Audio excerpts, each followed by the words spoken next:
You're going to the Final Four? Yep. How good does that feel?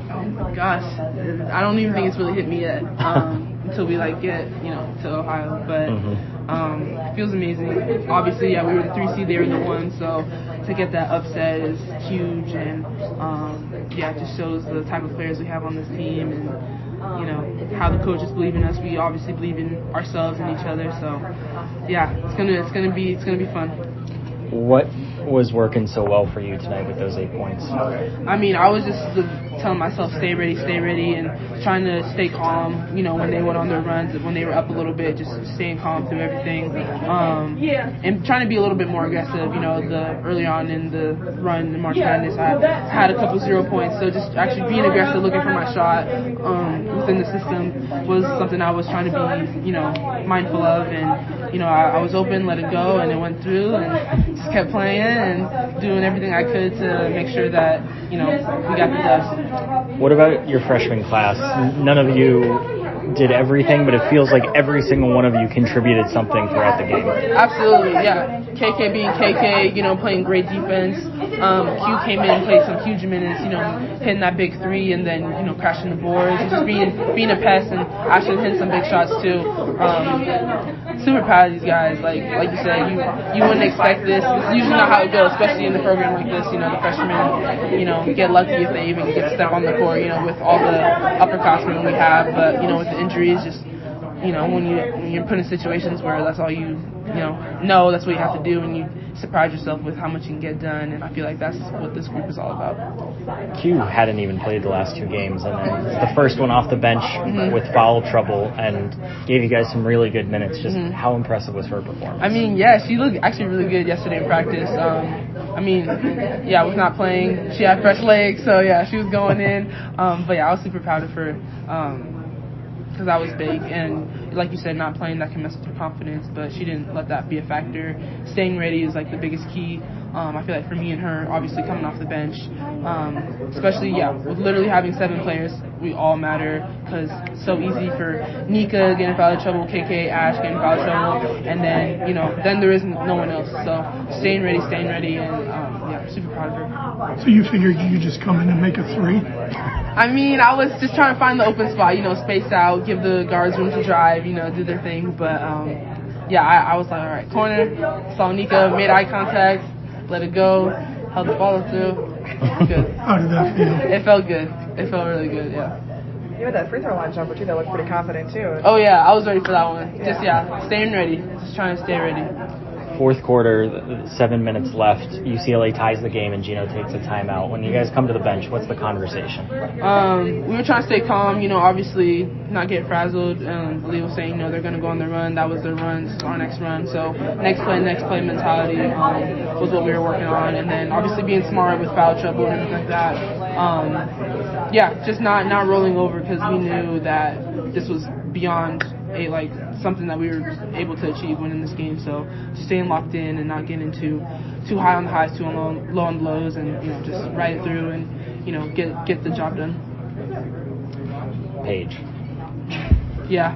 Paige. How spectacular was she? How much did she finish with? 28. It's like a normal pace. No, she, I don't even, was that the fourth quarter where she took over that little part where she had that was the fourth quarter. Okay. That was right after that time. I just remember I was like, I need to go rebound. I was like, oh cool, it's going through the net, I'm gonna get back on defense. So that was awesome for me. But no, I was saying this earlier, super proud of her, everything she's been through. We rehabbed together, so we got close, and just understanding her story, what she's about. She's a great person, great friend, great teammate, great leader. So the way this season has been going for her is obviously more than well deserved, and couldn't be more proud of her, and obviously super thankful to have her on my team, not on the other team, because I don't know how she'd be making some of those shots, but I'm just glad they're going. So this is the first time, I apologize if someone's already asked this, but the first time that you and Q and Ash and KK have been in a game like this. Why didn't it look like that? That's a great question. I didn't feel like that. As high the stakes were, I feel like we all felt composed under all that pressure. And, you know, Coach does a great job of not, obviously you can't simulate that exactly in practice, but putting us in pressure situations. And, you know, the way he talks, he tries to, you know, get in our heads. So I feel like we've been prepared for this literally since, what was the first game, November, all the way up until now. So that's credit to the coaching staff, credit to the games, you know, obviously those tough losses we took early on in the season, learning from that and, you know, not letting that define us, especially, you know, having all the people that we have missing. But yeah, that felt, I feel like we all felt calm and, yeah, prepared for sure. Speaking of those tough losses, like, you know, why are you guys a better team than when you lost to NC State or even South Carolina later in the year? Because, Coach always talks about looking at those losses as not failures, but just an opportunity to learn and get better, and that's what we've been focusing on, all of the things that we sucked at, defensively, rebounding, not moving on offense, you know, flow, all that stuff. You know, we worked on that every day in practice, made that a huge emphasis, and so I feel like now we're starting to understand that, know what to do, and just kind of clicked today. So yeah. I can't imagine there's too many years in your lifetime where UConn hasn't made the Final Four. Probably like 3, maybe. Mm-hmm. What does it mean for you, like having gone through this last year on the sidelines to get back? I mean, yeah, it means a lot. Obviously, I was saying, you know, last year I couldn't even step on the court, like literally.